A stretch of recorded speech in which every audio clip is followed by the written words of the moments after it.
Não pode, cara. Isso é uma não candidatura. Por isso que ele dança. Ele fica lá dançando. Igual um mongolão. Tô dançando. Vai no evento e fica dançando lá. Fala alguma coisa, meu irmão. Fala uma proposta. Para de dançar. Pois é. Vamos falar então dos pré-candidatos. Vamos começar com Caiado. Por que o povo não deve escolher ele como próximo presidente? Uma coisa que o Caiado tenta passar. O Caiado, assim, conheço ele. Esteve comigo no impeachment. Ele no começo era contra o impeachment da Dilma. Primeira reunião que ele teve depois da primeira manifestação, ele falou: tem um nome a zelar, não cai impeachment, não é sério. Depois, passou umas semanas, ele ficou a favor do impeachment. Ele não é uma figura líder, por mais que ele tenha uma postura de autoridade. Acho ele um bom governador, tá? Acho que ele tem qualidades como governador. Não é essa Brastemp, mas é um bom governador, ponto. Não vou ser grosseiro com uma figura que sempre tive uma relação positiva com o Caiado. Agora, para você liderar o Brasil, você tem que liderar seu próprio grupo. O Caiado é o líder do partido dele? Se o Caiado for agora pegar um avião lá do Goiás, Ronaldo Caiado sai do Goiás, vai ir lá pro Rio de Janeiro e pousar e falar pro Eduardo Paes, do PSD, do partido dele, faça campanha pra mim, ele vai falar: não, eu faço campanha pro Lula. O Paes, ele tá na campanha do Lula. E se ele for pra Bahia, o PSD da Bahia tá com o Jerônimo, tá também no fundo com as esquerdas. Se ele for encontrar o Braide lá no Maranhão, o partido dele não tá com ele. Se o seu partido não tá com você, como é que você vai querer liderar um país? Como é que você tem uma candidatura? Então, essas coisas, assim, eles tinham que contar pra população: olha, primeiro eu preciso tentar convencer os membros do meu partido. Isso já tira boa parte de qualquer, vamos dizer, sentimento de seriedade na candidatura dele. No fundo, pode ser que ele esteja sendo usado, às vezes, de boa vontade, pelo Kassab, que é uma raposa, que tá no governo do Tarcísio e no governo do Lula ao mesmo tempo, para ficar se posicionando no tabuleiro e conseguir garantir o apoio para alguém, para negociar, retirar a candidatura do próprio Caiado. E aí o Caiado está sendo usado pelo Kassab, que já usou Ratinho, já usou Leite. Tá com todo mundo. Nunca confie em ninguém que é todo mundo ao mesmo tempo. O Kassab tá com todo mundo ao mesmo tempo. E agora tá usando a figura do Caiado nisso. Então, ele não lidera o próprio bloco. Ele falou que a preferência dele era o Tarcísio, né? Pois é. Veja só, você foi para um partido agora em que o primeiro eles apoiavam o Tarcísio, depois o Ratinho, depois o Leite e agora ele. Enfim. Aldo, vamos lá. Aldo Rebelo, cara, ele tem livro publicado, é uma figura interessantíssima, gosta de história, gosta de boa parte dos assuntos que eu gosto sobre a história brasileira. Não tenho nada desabonador para falar sobre ele, mas eu acho que ele faz parte de uma perspectiva, uma visão de mundo que, por mais que em muitos pontos, muitas premissas estejam certas, não tem o que a gente precisa para tornar o Brasil um país brabo. Que é entender o impacto da tecnologia, o impacto da lei da ordem, o impacto em escolher um lado muito claro para tornar o Brasil esse país sério, tá? O Aldo é um cara que teve como todo mundo. Dito isso, quem dera a eleição fosse entre eu e o Aldo. Quem dera. Ele tem proposta. Eu li o Quinto Movimento, o livro dele. Eu confio. Quando o cara tem um livro escrito por ele, à mão, o cara é diferente. Então, meu projeto é melhor, meu grupo é maior. Eu tenho um partido que eu criei com as pessoas ao redor. Sou, portanto, um líder apto a isso. O Aldo está num partido pequeno que estava negociando agora a saída dele, que é o Democracia Cristã. Então, sou um líder mais apto. Dito isso, gosto do Aldo. Não nego. Quem dera o debate fosse só entre eu e ele. O Danilo Gentili foi, em algum momento, uma opção ou era uma brincadeira de vocês? Não, nunca foi brincadeira. Eu acho o Danilo Gentili uma pessoa brilhante, inteligentíssima, uma pessoa de sucesso. Mas em que momento ele deixou de ser uma opção real? Acho que o Danilo tem as questões da carreira dele. Uma decisão dele, então. Lógico. Nunca brinquei sobre esse assunto. Poxa, eu volto a colocar a ideia de montar um partido político. É um negócio... Envolve o trabalho de milhares de pessoas ao redor do Brasil. São quase 1 milhão de assinatura coletada. É um trabalho muito colossal. Então, nunca brinquei sobre coisas que envolvam esse trabalho. É o trabalho da minha vida.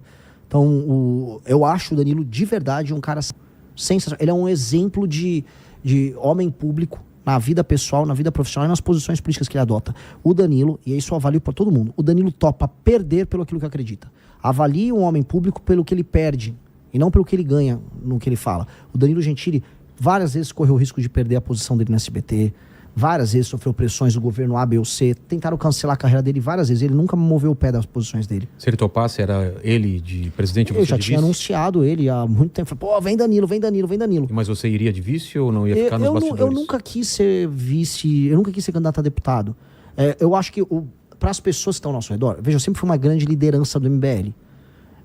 A cara do MBL. Mas eu tinha, o que eu me provei como líder? A montagem do partido. As pessoas falam, o Renan é especial, o Renan tem uma capacidade de executar especial depois da montagem da operação da Valete e da montagem do partido. Aí os próprios membros falam, pô, é o Renan. O Renan, né, eu me credenciei por conta dessa leitura que eu entreguei. Já tá falando na terceira pessoa. Perigo. Acabei de meter um Ronaldo Caiado. O Renan Santos.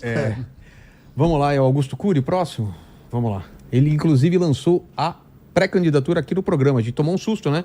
Chamou ele como convidado e no meio do programa ele falou, sou pré-candidato. Soltou essa bomba na nossa mão. Soltou a bomba aqui. Eu conheço muito pouco do Augusto Cury. Um autor best-seller? Muito pouco, cara. Assim, eu não sei. Não tô de maneira nenhuma diminuindo. Tá. É que eu nunca li os livros dele, conheço pouco dele como influenciador. Passa pro próximo. Não sei as ideias do Augusto Cury. Quem é o próximo aí, diretor? Temos o Lula e o Flávio. Então, quem quiser falar primeiro, Flávio ou Lula? Pô.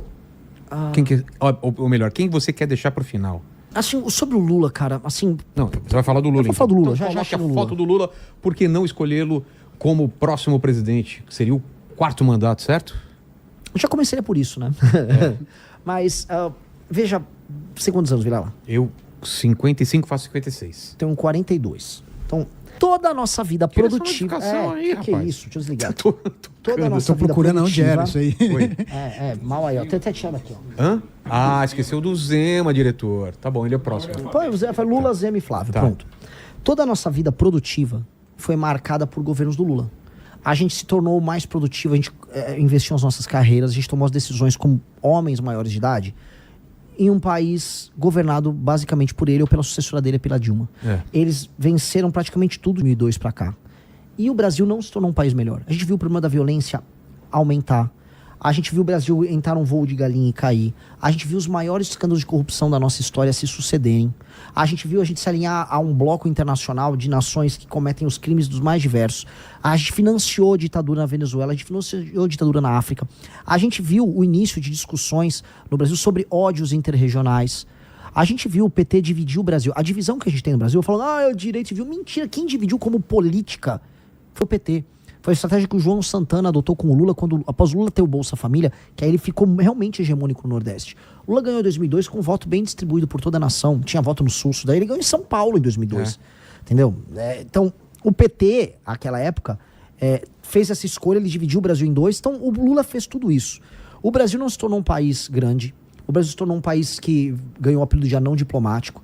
O Brasil perdeu todas as grandes oportunidades de se tornar uma das grandes nações da história. Se o Brasil tivesse feito as reformas de competitividade que a gente está falando em fazer, que eu comentei hoje num programa, durante o governo Lula nos anos 2000, o Brasil teria estourado, deslanchado. Se previdência, reforma administrativa, se reforma trabalhista, se, vamos dizer, o cuidado com a questão fiscal permitindo que os juros ficassem baixos, tudo isso acontecesse naquela época, o Brasil tinha infraestrutura, empresas se instalavam aqui, tinha complexidade, o mundo era outro. Não foi isso que aconteceu. O Lula vendeu a janta para pagar o almoço, ou seja, ele vendeu o nosso futuro para ele poder comprar os carguinhos dele, ganhar as eleições dele e a sucessora dele, a Dilma. Portanto, o Lula é o grande câncer da nossa geração. O Lula tem que deixar de existir do ponto de vista político. A memória política do Lula tem que ser esquecida.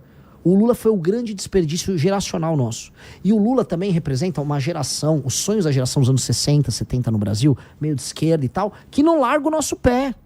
Não larga, parece que a gente tem que viver o tempo todo o sonho daquela pessoa que assistiu o filme Ainda Estou Aqui, as brigas da ditadura militar, aquelas categorias de pensamento idiotas. O Lula tem que sumir, vai dar pombo pro milho, Lula. Vai cuidar da... Já deu, o governo dele cansou, ele mesmo tá cansado. Todo mundo percebe que o Lula já não consegue raciocinar direito. Ele tá cansado, ele tá sem energia. Esse homem sem energia, deprimido, cansado, que já não sabe qual é o projeto dele do Brasil, tanto que qual é a proposta dele? Pé de meia, vou te dar uma graninha pra você ir pra aula. Ir pra aula é obrigação. Vou te dar um botijão de gás. Vou te dar energia elétrica. É isso o projeto de Brasil do PT?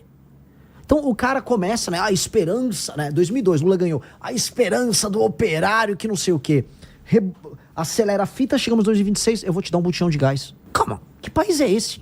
Que país desgraçado ele entrega que as pessoas estão comemorando que ele agora vai distribuir botijão de gás. Então, pô, é um projeto falido. O Lula tem que ser... Eu podia falar da corrupção do Lula, podia falar de tudo. Eu vou falar só de uma coisa. O projeto dele é essencialmente falido. E ele entregou uma geração inteira destruída. Não à toa que ele pegou um Brasil que hoje boa parte das pessoas vivem de assistencialismo. Ele pegou um país que ainda recebia um restinho de imigrante. Hoje o país exporta pessoas pro resto do mundo. Um país em que as facções criminosas ficaram poderosas. O Lula acabou com a nossa geração. É isso. A nossa geração no Brasil é uma geração que será para sempre marcada por ter sido a geração que foi destruída pelo Lula. Tem chance dele desistir? Se a direita estiver muito à frente, Tem. você acha que ele corre o risco de perder e fala, putz, eu não vou Tem. terminar minha biografia assim? Tem. E aí Mas ele não criou um sucessor, e aí? Mas aí, cara, ele bota no segundo turno, talvez, um Haddad ou um Camilo, talvez. Porque eu acho assim, pra quem rodou no Ceará, Maranhão, saiu até pesquisa Metrópolis que eu tava roubando o voto deles no Nordeste. Essa é uma matéria do Metrópolis, desculpa. Os filhos do eleitor do Lula no Nordeste não gostam do Lula. Os filhos do eleitor do Lula no Nordeste querem uma vida que vá além do vou receber uma bolsa, e o prefeito da cidade vai fazer um negocinho aqui e o Lula gosta da gente. As pessoas querem mais do que isso. E o Lula não tá entregando um horizonte disso. O que o Lula tá visando pra essa pessoa mais pobre, vamos supor, um rapaz que é entregador em Sobral, lá no Ceará. O Lula tá avisando, eu vou te dar um botijão, mas eu não quero botijão, eu quero uma vida, quero uma vida legal, eu quero comprar coisa, eu quero montar meu negócio. Não, eu vou te dar um botijão e ainda vou cobrar um imposto de você. Esse cara já não quer mais o Lula. Vamos para o Zema, então. Por que não escolher o Zema como próximo presidente? Como eu te disse, é muito parecido com o Caiado no sentido de que ele não tem nenhum partido que de fato endossa ele. A maior parte dos candidatos a deputado do Novo ficam divulgando o Flávio. Você acha que corre o risco dele ser o vice do Flávio? É o que ele ficou tentando. Que quer ser... Cara, quem quer ser presidente tem que pegar uma baita de uma bucha. Uma bucha gigantesca. Quero ser vice do Flávio. Pô, assim, lidere teu time, seja o líder inspirador que vai pegar, então, o Partido Novo e pegue todos os seus pré-candidatos ao governo e faça endossar publicamente. E comece a entender que, assim, você não é a alternativa 2 ao Flávio. Todos nós, eu, Zema, Caiado, teremos que arrancar voto do Flávio, que são as pessoas que são conservadoras, que foram enganadas por anos pela família Bolsonaro. E aí ele foi falando assim, vice, por que adianta denunciar o STF se o cara que faz o acordo com o STF para beneficiar o Banco Master, que é o Flávio, é tratado por ele como um cara normal? Não dá. Isso não dá. E assim, agora tirando isso, pelo menos ele é um cara que teve coragem lá de falar dos caras do STF. Isso conta. Gostaria de... Já falei o Zema, Caiado, já falei em outras entrevistas. Poderia compor um grupo com a gente lá numa gestão minha? Entendi. De forma clara. Por mais que eu não concorde com a postura e acho que quando eu tive com o MBL sozinho apontando os erros do governo Bolsonaro, eles não tiveram coragem de apontar. Não tiveram... quando o Bolsonaro destruiu a Lava Jato e permitiu que o Lula fosse solto, a gente apanhou sozinho. Por mais que tudo isso, não acho que ele é uma pessoa do mal. Mesmo, de maneira alguma. E finalizando, Flávio Bolsonaro. Por que não escolhê-lo? Eu já falei pra muita gente, o Lula, se a gente fosse fazer uma leitura, quase bíblica da coisa, o Lula é o nosso... E o Flávio é o nosso Judas. O Flávio é o nosso Judas, o Lula é o nosso capeta. Assim mesmo? Capeta e Judas? Se você fizer uma leitura muito simples. Mas o Lula é o nosso inimigo natural. É o cara que não é Jesus, não, né? Graças a Deus, não. Nem posso. Pelo amor de Deus. Eu sou apenas um homem olhando ali, né, a traição da causa e o inimigo direto. Tentando e se organizando para não ser refém do traidor. O Flávio é, por excelência, o traidor. O Flávio é um cara que, enquanto eu estava lutando pelo impeachment da Dilma Rousseff, ele estava ganhando dinheiro lá com a Copenhagen, né? Ele estava fazendo as coisas que ele fazia no gabinete dele, que a gente sabe que é porque ele mandou parar a operação. Primeiro, ele anulou as provas do COAF, obtendo uma decisão com o Dias Toffoli. Vai ver se o Flávio fala mal do Dias Toffoli. E depois, praticamente obtendo um foro especial para cuidar do caso dele, que era um caso que envolvia alergia, ou seja, se livrando com a ajuda do STF, com uma decisão do Gilmar Mendes. Vai ver se ele fala mal do Gilmar Mendes. Gilmar Mendes, que teve um irmão dele apoiado pelo pai dele, o Jair, quando concorreu para prefeito no Mato Grosso. Aí, ajuda a destruir a Operação Lava Jato através do enterro da CPI da Lava Toga. Apoia a maior parte das nomeações dos ministros do STF ligados ao petismo agora. O primeiro foi o Zanin. Fez o que fez agora na CPI do Banco Master. Quando tem votações polêmicas, se ausenta. Agora teve a votação da misoginia. É um negócio assim, eu não quero perder voto, então eu vou votar a favor do PL e da misoginia. Que diabo de líder é esse? Ele tá sempre traindo o eleitor dele. O cara é uma máquina de trair. Só que eu acho, vou ser sincero, Vilela, eu acho que ele nem percebe. Eu acho que o Flávio trai e ele nem percebe. Porque eu acho que o Flávio é muito burro. Acho que o Flávio é muito burro. Por que você acha que ele foi escolhido? Ele não era a primeira Porque opção. ele é filho, né? Porque ele tem a marca. O Tarcísio e a Michele? Não, pera, o Tarcísio não é da família Bolsonaro. Sim. Aí eles não iriam abrir fora da Fazia da sentido? Pra eles? Pra família? Eu vou botar um cara que não é da família, aí esse cara leva o meu voto e me deixa aqui de escanteio. A família Bolsonaro, é o Jair Renan, que não é... E o Carluxo, que não são pessoas bem do ponto de vista... Que não estão bem do ponto de vista cognitivo. Eu não vou ficar falando tantos caras. O Eduardo tá lá nos Estados Unidos, querendo ser um líder mundial de nada, lá comemorando que tarifou o próprio país. Aí o Flávio tava aqui. Eles não construíram um partido, eles não construíram um bloco político coeso, eles não construíram nada. Pô, a gente montou um partido, eles não. E aí, então, quando você não monta nada, você depende só do teu nome, da sua intenção eleitoral, que é o nome do Jair Bolsonaro, que tem um recall grande. Então o Flávio falou, eu vou dar isso pro Tarcísio? Não, vamos ficar pra família. E honestamente, é uma das poucas decisões racionais que eles tiveram ali. Porque senão ele ia ser comido, ele ia ter a base política dele comida pelos outros. Só que ele não foi aceito como líder. O Nicolas tá em rebelião contra ele, a Michele Bolsonaro também. Ela falou alguma coisa? Eles vivem brigando nos bastidores, mas brigando, tem inúmeras matérias. O clima entre eles é tenso, houve brigas no Ceará. Aí eles vão colocando assim, o Carluxo vai concorrer a senador por Santa Catarina. Aí os bolsonaristas de Santa Catarina não concordam. Eu tava lá, ninguém tava curtindo essa ideia do Carluxo sair em Santa Catarina. Até porque se o Carluxo quisesse ajudar o pai, ele ia concorrer em outro estado, onde ele poderia tirar um senador de esquerda, um senador do Centrão e entrar ele. Não no lugar em que eleger 2 senadores pró-Bolsonaro. Então não tinha sentido. Então é uma lógica de traição, de usar as pessoas, de pouca inteligência. E aí eu falo, eu quero ser de um país que vai ser uma das 5 maiores nações do mundo. Que não apenas, assim, não vai se contentar em não ser o Lula. Que é o que o Flávio não fala. Falou, nós vamos tirar o PT daí. Tá bom, mas o que isso quer dizer? Tirar o PT é importante, mas o que nós seremos? Ele não tem plano nenhum. Ele vai publicamente falar, não tenho plano nenhum. Te traiu semana passada pela destruição da CPI do Banco Master. E aí não confia que ele tem um plano? Nem ele tem um plano. Ele avisou, eu não tenho um plano. Ele avisou em todos os lugares, não vou falar nenhuma proposta. Pô... Um cara que nem tem coragem de falar que tem a proposta não pode ser pré-candidato. Não pode, cara. Isso é uma não candidatura. Por isso que ele dança. Ele fica lá dançando. Igual um mongolão. Tô dançando. Vai no evento e fica dançando lá. Fala alguma coisa, meu irmão. Fala uma proposta. Para de dançar. Por falar em dançar, coloca a foto aí. Vocês acharam a foto que eu pedi aí? Que roupa é essa? Que lance é esse, cara? Mas tem aquela também acho que foi do Congresso, que você tava com outra roupa, né? Ele tá com a mesma farda lá. Mas é verde, não é? Só que como tá ruim a foto, eu peguei essa. Qual é que é? Isso é um casaco... O pessoal falando que tem a ver com os integralistas. Você ouviu, de né? Deus. O que é o lance? Cara, assim, as pessoas curtem teorias conspiratórias, mas essas coisas são mais simples do que elas imaginam. Qual que é a Essa ideia? é uma jaqueta que eu comprei na feirinha da Benedito Calixto, de um colecionador. É uma jaqueta de um soldado americano da Segunda Guerra Mundial, que fez parte das forças americanas que ocuparam Berlim no fim da Segunda Guerra. Veio falar que eu era chamado de nazista. Eu literalmente estava com uma jaqueta usada por soldados americanos que tomaram Berlim. Que é inclusive a patch azul que tem ali no meu braço, Sei. ali esquerdo. Aí não dá pra ver, né? Não dá pra ver, mas é ali. Assim, já fiz vídeo até falando disso. A jaqueta que eu achei bonita só. Integralistas ou da Guerra Civil Americana? Não sei o que falaram. Vamos falar que eu Mas sou não é. fascista. Tá bom. É isso. Porque sempre as coisas terminam ali. É uma jaqueta legal, que veste bem. E eu gosto dela. Não tem nada especial.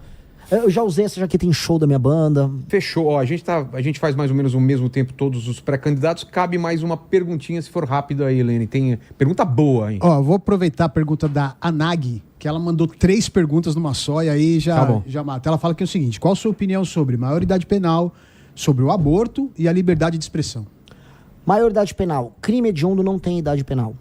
Se um moleque de 12 anos teve força, organização pra, sei lá, como teve agora, teve um grupo de jovens que organizou um estupro coletivo de 2 meninos. Eles acabaram com a vida daqueles 2 meninos. Aí o cara tem 13 anos. Ele vai ter que ser preso, esse cara que cometeu esse crime. Mas ele teve força, ele teve organização, ele teve audácia, ele teve planejamento. Crimes hediondos não tem idade penal.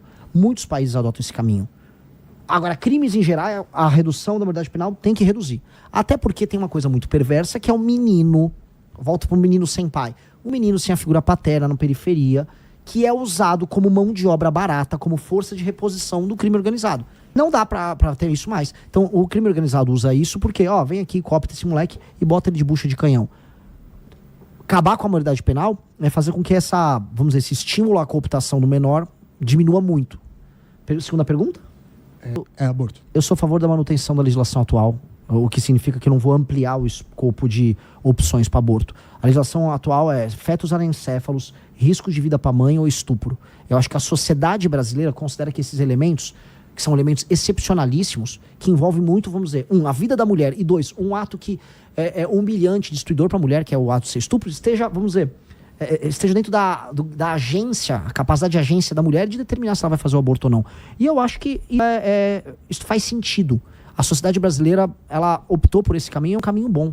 Eu não quero mexer nessa legislação. Liberdade de expressão sempre fomos favoráveis. Inclusive, nós fomos os que mais lutaram contra o PL 2630, que tentava acabar com a liberdade de expressão em redes sociais. Fizemos campanha aos montes, a ponto de não ter passado na Câmara dos Deputados, em 2023. E aí precisou o Xandão, né, por ofício, lá regulamentar no STF, que é um absurdo. Pois é.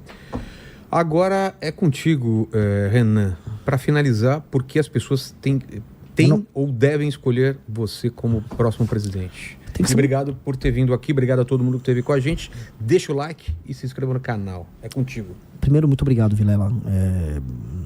Você faz um papel fundamental, assim, para debate político no Brasil. Debate político de qualidade, você estabelecer os critérios para isso funcionar, isso é muito bom. Segundo, assim, aí já olhando para a câmera, obrigado a todos. Deu uns picos de uns 37 mil pessoas aí. 43. 43? Então parece que eu derrotei o senhor Flávio Bolsonaro aqui, hein? Bateu mais do que ele. Flavito. Eu vi aqui, 43 vai chegar a 45 quando finaliza, né? Então, assim, queria agradecer a todos que vieram conhecer. É um marco na política brasileira, pessoas jovens terem se organizado para montar um partido que não tem rabo preso com ninguém, para falar o seguinte, que a tua vida não precisa ser uma desgraça, que a favela, que a dependência do prefeito, que o esgoto a céu aberto, que a escola que não funciona, com o imposto caríssimo, que isto não é regra, que viver não precisa ser assim. E mais, não só não precisa ser assim, como o teu país que falam que é uma desgraça, que não vai a lugar nenhum, que é um bostil, que o seu país é para ser, ele nasceu para ser uma das 5 maiores nações do mundo. Que os homens e mulheres que vieram para cá, para ou colonizar ou que chegaram aqui como escravos, criaram já, se o Brasil acabasse agora, a maior experiência tropical civilizacional do mundo. Isso é uma coisa única. A maior civilização dos trópicos acontece aqui, reunindo raças, povos diferentes, com uma cultura que tem os seus problemas, tem suas dificuldades, mas que é única do mundo. A gente nasceu para ser a maior nação do tal sul global. A gente vai ser a nação capaz de unir o Ocidente, e a África, Sudeste Asiático, Índia, América Latina, e dizer, nós conseguimos mediar a relação desse mundo todo. Nós entendemos as características de todos os povos do mundo, porque nós entendemos a ideia de diversidade mais do que qualquer um. E aí nós temos que entender que isso é uma força, assim como ter ordem, lei, como ser disciplinado, como ter a mentalidade do Ayrton Senna, pode fazer com que os nossos filhos, netos, tenham uma nação no futuro que vai ser respeitada, não só porque é divertido vir aqui, porque as praias são legais, mas porque nós somos brabos, que nós produzimos tecnologia, nós produzimos remédios, nós temos grandes empresas, nós temos grandes criadores, nós produzimos arte, nós influenciamos o mundo. A gente não nasceu para ser só o país do futebol. A gente nasceu, eu volto a repetir, para sentar na mesa daqui 30 anos, junto com Índia, Rússia, Estados Unidos e China, para determinar como será a colonização de outros planetas, como será a indústria bélica, como serão decididas as guerras, como será regulamentado as consequências da inteligência artificial, ou seja, nós seremos um adulto na sala e não a eterna criança brincalhona ou o bêbado do Zé Carioca que a propaganda mundial acha que nós temos que ser.